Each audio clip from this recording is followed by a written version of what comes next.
The UConn 2026 class is continuing to shape up with it, and yet another star recruit.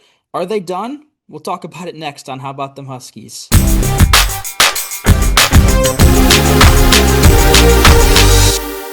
Welcome to episode 138 of How About Them Huskies. As always, I'm your host, Connor. Join my Madden Andrew. I know you guys like that new intro we had last episode with the lightning, trying to mix it up, trying to season four, we got to really kind of hone in here, improve the podcast. But today, back to back days with an episode, we're talking about recruiting. The Huskies got another star recruit, Colben Landrew, a top 20-ish prospect in the class of 2026. They also got Junior County, who we didn't talk about yet. He's a top 30-ish prospect. They got him a couple weeks ago, maybe even less than a week ago. I don't have a sense of time until the season starts. They also missed on a couple of recruits, and there's one more big one I feel like that is worth mentioning. But we'll start with Landrew because that's the fresh news. What was your guys' reaction seeing this top 20 prospect commit to UConn?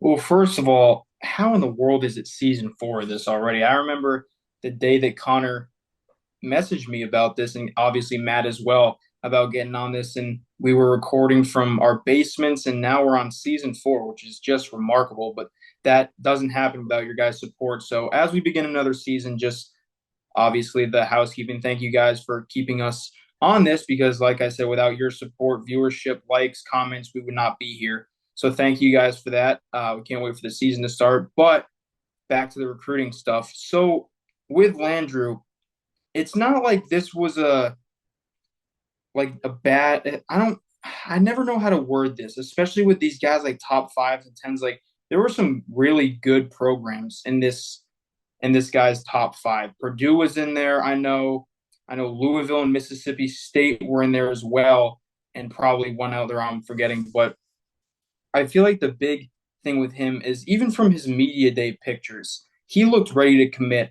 I'm not sure if you guys saw or I know you guys saw it obviously because we were talking about it, but the viewers, I don't know if the viewers saw the picture of him pointing up at the empty lottery pick slot on the wall with Dan Hurley, but you don't just do that if you're taking media pictures. That's a thing where you do that, you know this is your home and you know where it's the best spot for you to win a national championship and become a lottery pick. So I think that obviously we'll get into the number and the ranking later, but I just think that he's really excited to be here and I think he's going to be a great addition for this 2026 class.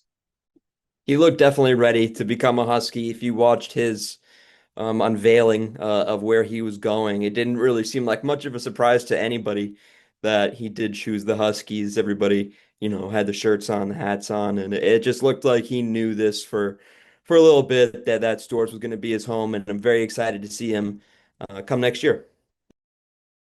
And physically, he looks like a guy that come in right now and give us pretty good minutes. I mean, he's 6'6", 220. He's a big dude, and he's not. He plays like a guard as well. It's not like he's a front court player. He's someone that's probably gonna play the three on the wing.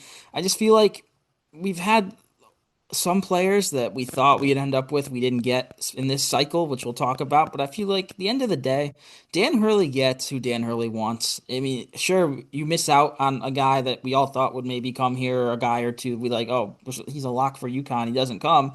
I mean, Dan Hurley, if he really wanted him, he'd do whatever he wants to get him because he hasn't really missed too much. Last year wasn't great. Mod Noel, Isaiah Abraham, that class didn't really turn out, but. I mean, before that, I mean, look at the class that won the title: Castle, Ross, Stewart, Ball. That's an elite class. Singara as well. Can't forget him. You look at Caravan and Klingon, that duo. Even going back a little further, James Bouknight was a solid player. He was an NBA lottery pick after 2 years. I just feel like Dan Hurley gets the players he thinks are best built for this program. And just seeing some of the clips from Colben Landrew, he's someone I feel like is a definition of a Dan Hurley player. Landry definitely has the confidence of a Dan Hurley player. He kind of has a little bit of a swagger to him. He's in my from what I've read, he kind of is like a little bit of between a Ross and a Stewart. He's kind of like that nice medium. He has that build and body of Stewart, and that offensive ability, but he kind of has that, athletic touch and ability around the rim that a Ross has. So he definitely kind of fits into that mold of a wing that Hurley's going to want to have on the floor a good amount. You did mention that class from last year with, I mean, specifically Noel and Abraham, how they didn't really play. I'm still kind of curious to see, how our program evolves within this ever-changing game of college basketball where guys come in for 1 year and if they don't play the amount they want to play, then they're out of there. I'm very curious to see this season with the guys that we brought in, how much they end up playing. If that is anything, maybe a trend to build. I don't want to see guys continue to come in and then go out. So I'm holding out for Landrew and hoping that he could come in and make an impact. I want to talk about the Dan Hurley gets who Dan Hurley wants thing. And I'm actually going to read you guys a couple of numbers real quick. These are all from 247.com, which is where, if I'm wrong, don't yell at me. 55, 51, 118, 104, 73, 58, and 9. Those are the national rankings of Jordan Hawkins, Andre Jackson, Alex Caravan, Adama Sanogo, Donovan Clean, Samson Johnson, and Stephon Castle. And what do those guys have in common? They're obviously, besides Castle, the outlier here, they're not too high recruits, but they're all national champions, some of them two-time national champions, and they've all worn an NBA jersey in an NBA game, whether that be summer league, preseason, regular season, playoffs, anything. All those guys have worn a NBA jersey and won a national championship. So I feel like that just goes to show we don't always need these top 5, top 10 guys like these big programs like Duke, North Carolina, Kansas, obviously those big, great blue blood programs. But, we don't need those guys to win national championships. I feel like Dan Hurley doesn't care about the number next to the person's name. He cares more about their personality, if they're going to work in his system, and obviously their skill level. But, you look at those numbers and you don't think that's a national championship roster, never mind 3 of those guys being lottery picks. So I think that Dan Hurley, in terms of recruiting, there's no need to question that man in terms of recruiting. Whoever he gets, we know is going to contribute to the program very well. So I just think that Dan Hurley has really, really solidified himself as a fantastic recruiter. I think Hurley does a lot of scouting deeper into the numbers. He spends a majority of his time looking at recruits that way. I think he will send, offers at the top guys there. I think, just in case any of them want to come play. A few years ago, it was Kenzie Mbago, Justin Edwards, guys who didn't entirely pan out. And I mean, even to last year, who was it? It was more like AJ DeBonsa, Malik Thomas, that whole crew. Coming into this season, he will send those offers out, and he will kind of be like, oh, if a generational guy wants to come play, he definitely can, and we're gonna, make effort at that. But I think he's more focused on getting guys in who are just going to buy in. And I think that he can kind of, through one visit with these guys, see, who they are and where they want to be. Do they want to be a one and done? Do they want to be a fantastic college player? Do they not care about their college ball? I think he just looks deeper into who these kids are in terms of what they want to do in college rather than just like their whole career goal. But he helps them throughout this program and gets them to where they kind of need to be. Yeah, Hurley's whole thing is finding these hidden gems. I mean, like you mentioned, we always don't always do that. We sometimes swing big like we were inches, I feel like, from Cooper Flag. That was, I feel like, a true 50-50 for most of that recruiting until he ended up going to Duke. But I feel like Colben Landrew is just a prospect we haven't seen at UConn in quite some time. You mentioned all the offers he had, Andrew. He also had Alabama, Auburn, Ole Miss. Oh, that's actually football. He's a two sport athlete, wide receiver. I don't think he's going to play two-way, play for Jim Mora at UConn football, but that'd be a really interesting storyline. I feel like Dan Hurley would never allow that, but that just shows the athleticism this kid has to have an Alabama football offer, which they're not the Nick Saban program they once were, but they're still the premier program or one of them in college football. He's just someone that I feel like his athleticism is something we haven't really seen since like Castle or Andre Jackson, which that's not long ago. I mean, but it just shows how talented this program has been over the past few years, and I'm really excited to see what he can do. He seems like someone that could potentially be one and done type if he plays to his strengths as a top scorer slash athletic freak, which he very much looks like in all of his tape. So really excited to have him come along. Any last thoughts on Landry before we kind of shift gears to Junior County? And we will shift gears to Junior County, who was the first recruit in the class of 2026 to commit to UConn. He's out of Utah. I honestly didn't know too much about him before he committed, and I know more about Landrew than I do about Junior. But I feel like he's someone, I mean, he's like a top 30-ish, and I say ish because he could be 20th on one side and 60th on another. They're not accurate at all to where a player should be. I feel like there's a lot of really wiggle room that could be had there, but he's a top 30-ish prospect. He's someone that I feel like will compete for minutes right away. I feel like you have a top 30-ish guy, he's not going to want to sit on the bench, and usually they don't. But what was your guys' reaction? I know it's a little bit of old news now, but having Junior County come in as our first recruit in the class of 26. Well, I'm not going to say I was surprised, but I feel like the type of guard like him is more suit towards a high powered offense. I don't know. I'm not going to say I was confused, but I'm obviously very happy to have him.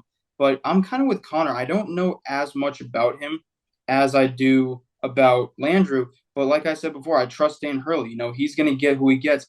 And even like we talked about guys like Ahmad Noel, Isaiah Abraham, even going back to guys like Rasul Diggins and Corey Floyd, you know, even when they're here, they're still, even if they transfer, you know, they don't play a lot, they're still making our players better in practice. So Dan Hurley's not just going to go get whoever.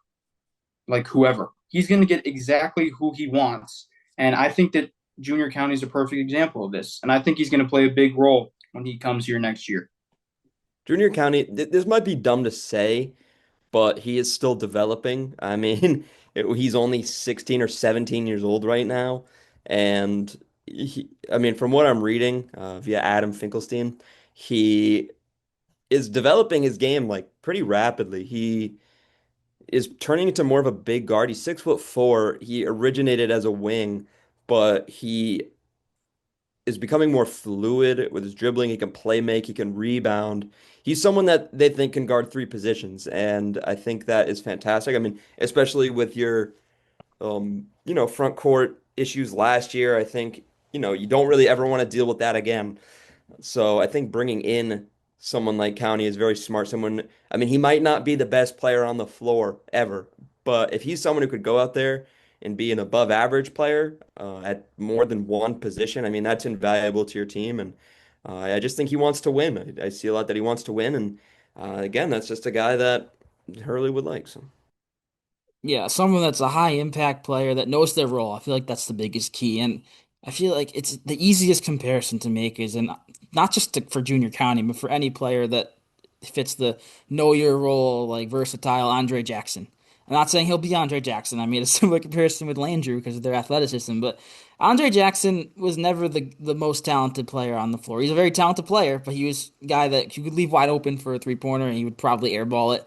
But his athleticism and his IQ, the little plays with him, if you can get something like that out of a guy like Junior County, that'd be awesome. I feel like that's kind of what I feel like we'll expect from him. He's a great defender, which Hurley, I mean, after last year when the team wasn't great on defense and they honed in on getting some defense in the portal with Salas Damari and some of the recruits this past year, I feel like getting improved on the defensive end is something that is really notable. And kind of to close the point here on Junior County and just how Hurley likes to get his guys, he knows who he wants. We're looking at Solo Ball, who I don't think it's a stretch to say is one of the best players in the country coming into this season, at least one of the best shooters, if not the best shooter. His top five included Providence and DePaul.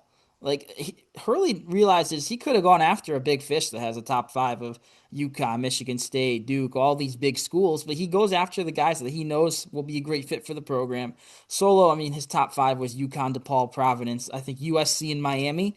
So those aren't elite basketball Wow, programs what by a any means. memory out of you. I was going to say, Yeah. I know the other ones, but I wanted to see if you did. That's a one hell of a memory. I did look it up fairly recently, so I don't remember it from back then. But point is, he wasn't highly recruited, and look at him now. He's a starter for one of the best teams in the country, ranked fourth in the preseason. It's just you don't have to be a superstar recruit to have an impact in this program, and for a lot of the top programs, that's not usually the case. There haven't been many swings and misses from Hurley. I mean, regardless of if it is recruiting or the transfer portal, he usually, sets his sights very early on and builds a team early on.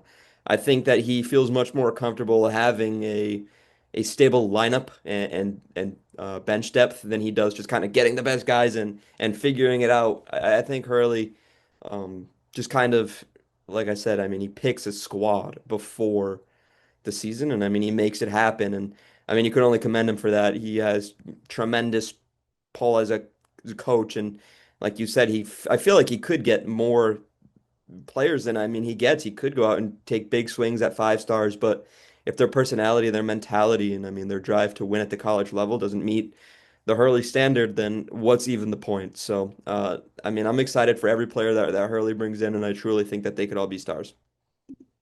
Yeah, I've learned over the past 5 or so years, you don't doubt Dan Hurley. But unfortunately, we go from a very positive of two guys we got to two guys we unfortunately missed out on in the recruiting cycle. There's two we're going to talk about. One, probably a little less. We'll talk about him first. Cole Clower, who's a top 30 prospect. He's a forward that can knock down the three ball. He ended up committing to NC State. I honestly, there's no hard feelings. And there's no hard feelings for the other guy either. I'm not saying that, like foreshadowing. But I mean, do you guys have anything to say about Cole Clower? I mean, it would have been a nice ad. Definitely looks like a guy that would fit in the program. But you guys got anything? I mean, it. I agree. It would have been nice to have him. He's going to NC State. If you don't know, playing for Will Wade. Um, it's not a guy I'm going to lose sleep on. Honestly, I know I've said that about people before, but there's definitely recruits where I've been like, damn, like I'm mad we missed him. Like Tahad Pettiford, I was upset when we missed on him because I thought that he would have been a massive addition to the team. Even obviously, the big one is Cooper Flag, but Clower I think would have definitely been a nice addition. But I could also see him kind of falling down the depth chart as the season went on last year. I'm not going to lose sleep over him. I wish him the best at NC State. We're not here to rag on anyone for not choosing UConn. People make the best decisions for them, and we got to respect that as adults. So I'm not here to really rag on anyone, but it's just not a guy I'm going to lose sleep on. I'm honestly, if he goes to NC State, he goes to NC State. I'm just glad that we're not losing guys like this to Providence or Nova or St. John's. We really haven't lost many guys. Last year we lost, or this year, no, was it last year? We lost out on a Caden Lewis. That last cycle, we lost out on a Caden Lewis to Villanova, and that's really the only one I can remember really being, like at all a problem. It's not really a problem. He goes to NC State. I mean, he's a guy that you want. He's a guy that's going to come in and make the team better. But I don't think it's a season ender that you're missing out on a guy like this. He goes to NC State. Best of luck to him. More excited to talk about this next guy. Oh yeah, we'll get right to him because it's someone that I feel like UConn Nation is split on. It's Connecticut's own Abdu out of Notre Dame, West Haven. He's a top 40 prospect. I believe he's in the mid to late 30s on a lot of the websites.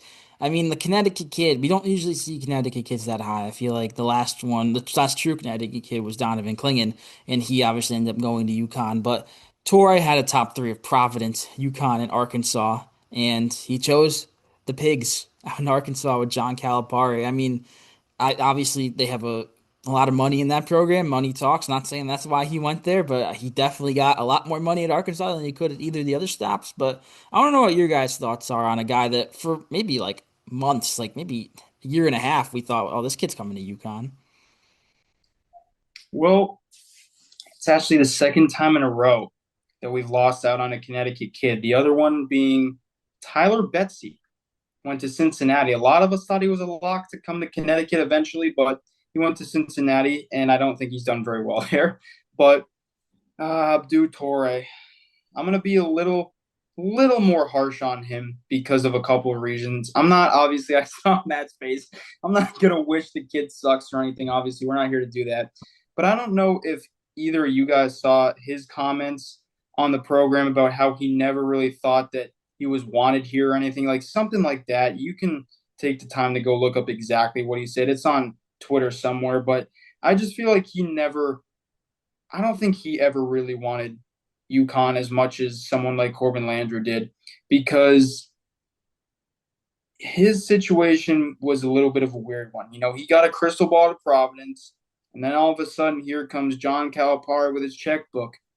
offering him more money, and he flips to Arkansas. So, you see people like that. You wish him the best. He got his money, but another guy I'm not really going to lose sleep on. He got his money. He's going to Arkansas. Don't think he's really a program changer. So, I mean, I wish him the best of luck, but I half wish he chose Providence because we would have gotten to play him twice a year. But he can have fun in Fayetteville.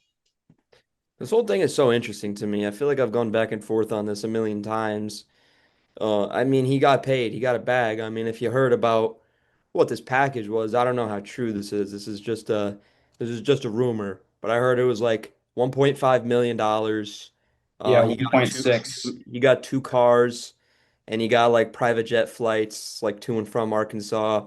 So I mean, they got him right over there. I mean, they definitely shelled it out, but I don't understand why you're shelling it out for a guy who's not going to start for you unless you're planning on Malik Thomas and Darius Acuff going after 1 year. Those are two of the top three point guard recruits in the whole country, and those are guys that are going to be playing for you. I don't understand why you're doing all of this stuff for. I mean, Abdu is a fantastic player, but he's not a top three guard in the country.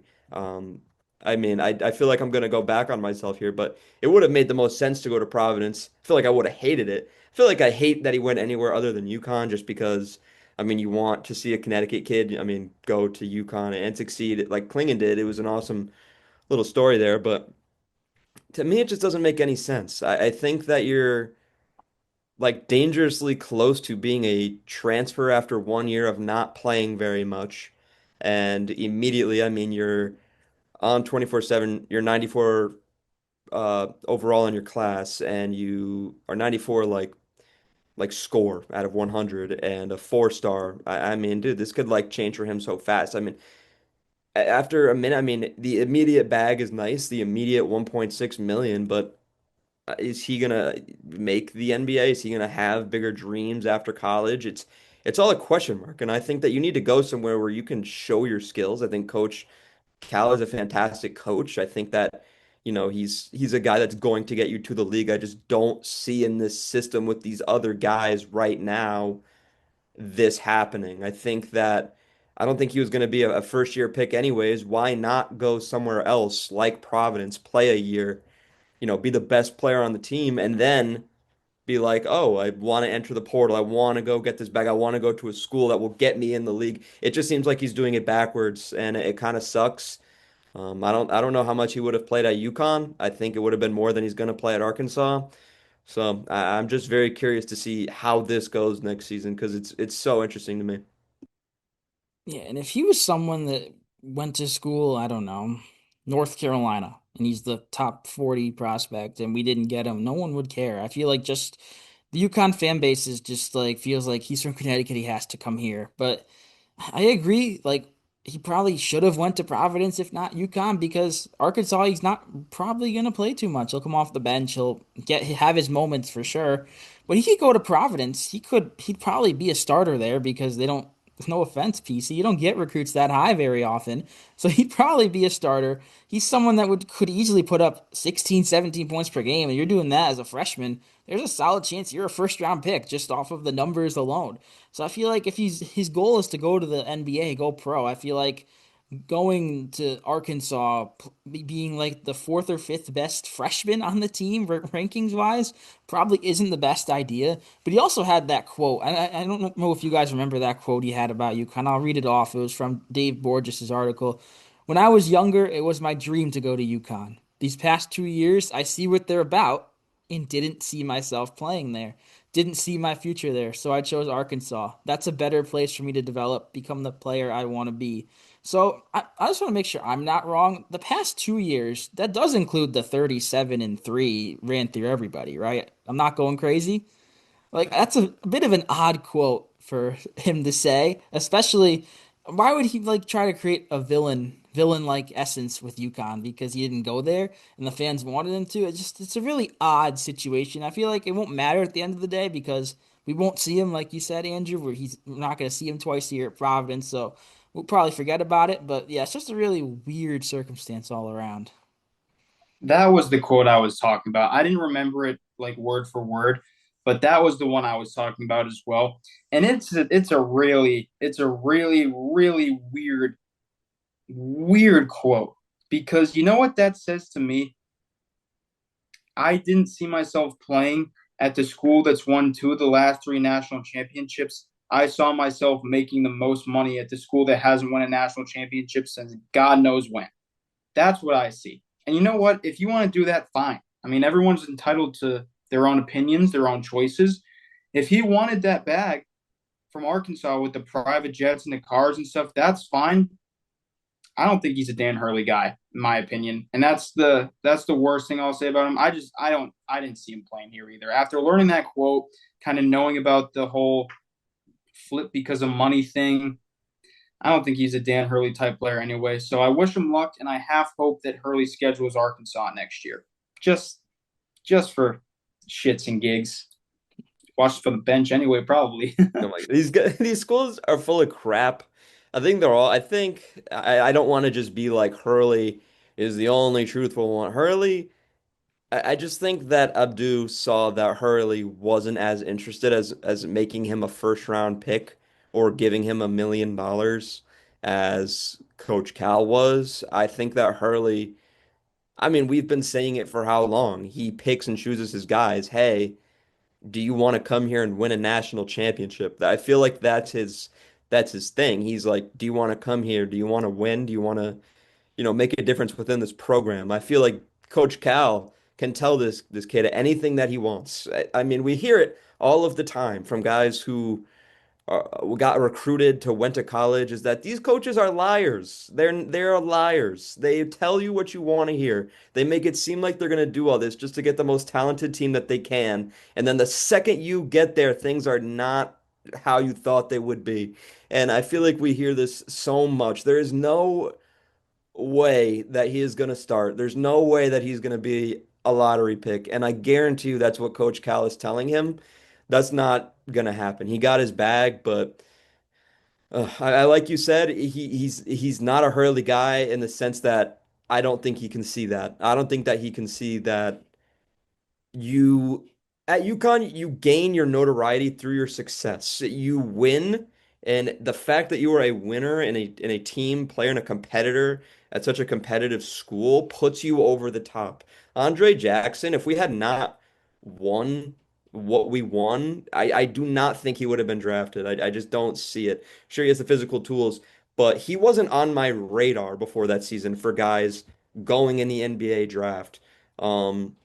There are so many guys like that. Tristan Newton came to UConn. He instantly bought in and instantly became a team player and was drafted. I mean, sure, it's the second round, but still, you're getting drafted. These guys, Cam Spencer was drafted to the NBA. Like, can you believe it? He came from Rutgers.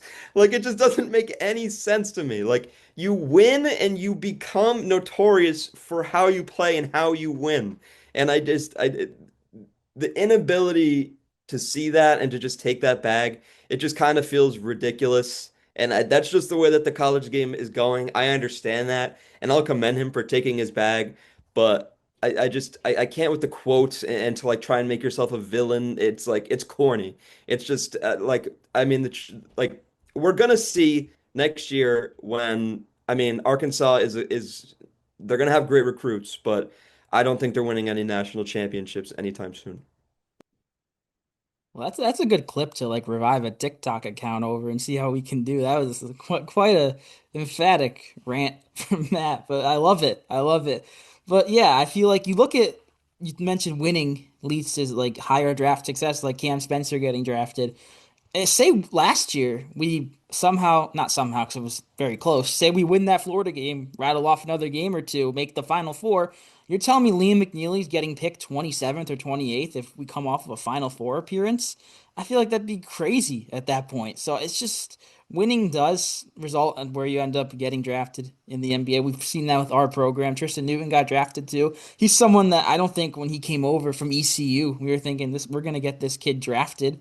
I feel like that's not a realistic thing that a lot of people thought, at least on the fan base. But yeah, I feel like we're kind of beating the poor Abdu Torre to death here. But it's someone that he created this upon himself, this villain-esque. I mean, at the end of the day, I'm not rooting for him to suck, but I feel like there's the circumstance he put himself in is not the best among the three options that he could have chosen to have the most success from what he said he wants.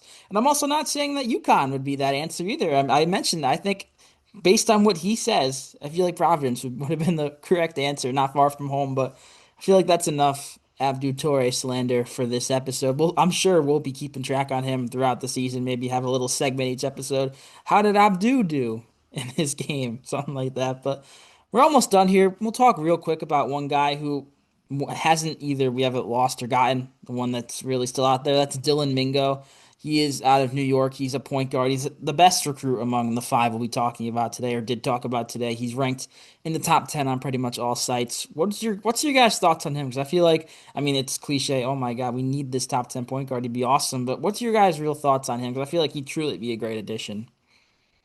He'd absolutely be a great addition. I was looking at 24/7 earlier today, just kind of looking at our offers. And he's not the only one we've offered also with Caleb Holt in there, Caden Samuels, Bryson Howard, and then Arfan Dion. So we got a couple of offers out there. But Dylan Mingo is getting heavily recruited by us, Alabama, Baylor, and Penn State because his brother plays at Penn State. So they're gonna reach out to him, obviously. But I think this would be a tough one to land just because I feel like I don't know with these top 10 guys, it's tough to not say that they're gonna go where the money is. I think obviously he'd be a great addition, and if he comes here, fantastic. If he doesn't, I'm still not. I don't think I'm going to lose sleep over it. There's plenty of guys out there, and I don't want a situation where he comes just for the money and then doesn't really want to work as hard as everyone else. So if we get him, it'd be fantastic because I do think he's a great player. But if we don't, there's going to be a reason why, as there is with every recruit that we don't get. Yeah, I mean he's been called nonchalant with the ball. I don't really know what that means. Maybe just like turnover prone. He averages 2.8 assists to 2.5 turnovers. I mean that's nothing that I mean blows your mind, and only 23 percent from three on the EYBL circuit. I don't know. I like he to me it could go both ways. He has all the physical tools. He's 6'5". His wingspan is almost 7 foot. Obviously a five-star guard. He's a fantastic player. From what I'm seeing, it's just between us and Bama, and I don't know what that competition is like. I don't I don't know what those talks are that he's having with Alabama and us. I'm very unsure. Um, he is visiting very soon. 3 weeks from now, I believe he's visiting. I mean, let's just see how that goes. I mean, news will come from it, pictures will come out, and I mean, I'm sure we'll be having a conversation like this again in a couple of weeks. But yeah, I feel like I'm very what's the word? I can't even think of it, but I'm curious. Love some curiosity here on the show. But yeah, this seems like you remember the Boogie Flan recruiting, how we were all talking about him and we ended up not really close. I could see that being here, a similar like New York point guard. But I mean, he goes to Long Island Lutheran High School, Lou High. Want to know who else went there? Jacob Ross. There's a connection there. Someone else who went there, Jaden Ross. There's a connection there. So maybe the Ross brothers can work their magic. That can be Jacob Ross's career highlight at UConn, getting Dylan Mingo to come and help them compete for a championship. But yeah, like you said, I feel like I wouldn't lose too much sleep if you don't get him because you're not that invested. If we end up down to the wire, we're in like his top five, then top three, and then for some reason he goes to a top two, you end up losing. That'd be a little upsetting, like a Cooper Flag scenario 2 years ago at this point. Now I truly did want him, even though it's not the end of the world because we were okay without him. Not really, because we only were on 32 exit, but you know what I mean. But I feel like it's not the end of the world if you don't get him, but it'd certainly be a nice addition. He seems like someone that you could easily fix some of those maybe negatives in this game, like the 3-point shooting. I mean, we usually are okay with guards. Like Castle wasn't a great shooter, Jackson not a great shooter. We can survive with that. The turnovers, I feel like we can fix with the coaches we have, the guard coaches. I just feel like it'd be awesome to have them, but at the end of the day, if we don't, we don't. All right, you guys got anything else you want to talk about for this class of 2026 recruiting episode? Yeah, a lot of fun talking about the guys we got, the guys we didn't. It's something we don't do too often on the show, but hopefully our next episode will be like Dylan Mingo commits to UConn. Not our next episode, our next recruiting episode. Dylan Mingo commits. We can talk all about that. We will try to do the what did Abdu do section every single episode. I feel like that would generate a lot. But yeah, thank you guys for tuning in. Until next time, thanks for watching.